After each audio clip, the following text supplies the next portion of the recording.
we come into this scene in Luke 5 where Peter and Jesus meet and Peter starts to follow Jesus. It starts out, Peter's been fishing all night long, and Jesus comes and he's teaching the multitudes at the shoreline, and out of all the boats, he hops into Simon Peter's boat.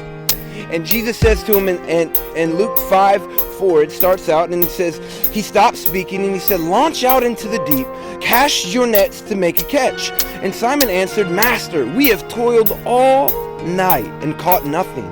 But nevertheless, at your word, I'm going to lay down my nets." Now, let me just take a second here. Now, here's a rabbi who's been a carpenter, known as a carpenter, telling a fisherman whose daddy's daddy, whose daddy's daddy's daddy was a fisherman. That was his profession.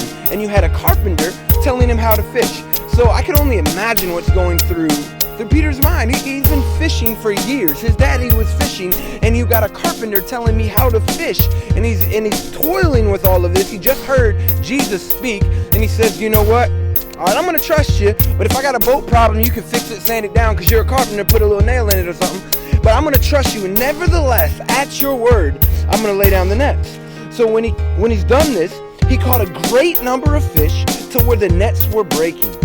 And when they signaled to his partners, they came and filled up both boats to where both of them began to sink. Simon Peter fell down to his knees, saying, "Depart from me, I am a sinful man, O Lord." For he who were with him were all astonished at the catch that was taken in. So James and John, son of Zebedee, who were partners with Simon, Jesus said, "Do not be afraid, for now on you'll be a catcher of men." So when they brought their boats back to shore, they forsook everything and followed him.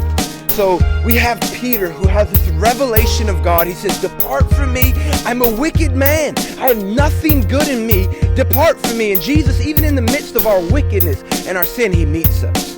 Just like he did Simon Peter, he comes in and he meets us right where we are. We don't have to come to him. We don't have to dress it up.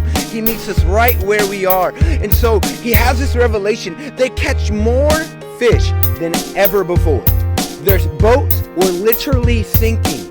So this is what they do for a living. So this is the biggest paycheck of their completely entire life. John, son of Zebedee, and Peter, they decide when they get to the land, because they've seen something, it had to be, they saw something, it was great. But what did they see? They come to the land, they leave it all. The biggest paycheck of their life. Now, for me, this is a little frustrating. I'm going to be honest with you. It's a little frustrating because I'm like, Jesus, we could build an orphanage. We could build, a church building. But he says it doesn't matter.